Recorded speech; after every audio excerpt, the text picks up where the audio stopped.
Hello, welcome to Voices and Views.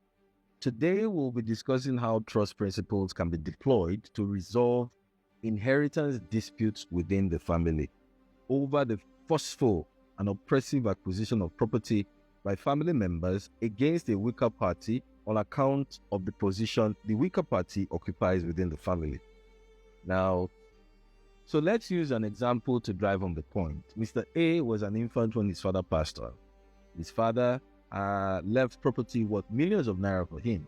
Unfortunately, the property was left in the hands of a certain Mr. B to hold in trust for Mr. A until Mr. A attains the age of majority. Mr. A and his mother were later kicked out of his father's house because the widow refused to get married to her late husband's younger brother. When Mr. A attained the age of majority, his uncle, Mr. B, refused to hand over the assets to him. In fact, Mr. A was scolded by the family for daring to request his uncle to give him back his inheritance. Sounds like a Nollywood story, right? These are the kinds of issues people face when they attempt to speak up to take what is rightfully theirs from uncles and aunties or family members who feel a sense of entitlement to such assets. How have the courts resolved such disputes? In the eyes of the law, when a person takes possession of an asset through illegal, the court will refuse to give effect to such assets, to such acts of illegality. Rather, the court will hold that the illegal occupant of such property is a constructive trustee. That is, he is holding the property in trust for the named beneficiary.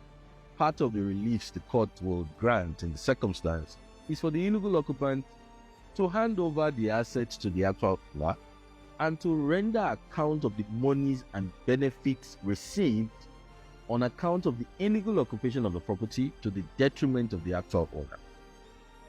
There are instances where the occupier of such property have been in possession for a period beyond the time frame the claimant ought to have instituted an action to reclaim the property. This is always a major challenge for any claimant in court. Now, however, such an argument would not be countenanced by the court because there is actually no limitation period in cases relating to matters with criminal elements such as fraud. In fact, this is a clear case of fraud. To countenance such an argument would mean that the court is allowing a party profit from his own wrong. To those who have taken over the assets of other persons through fraudulent, note that in the eyes of the law, such an asset does not belong to you.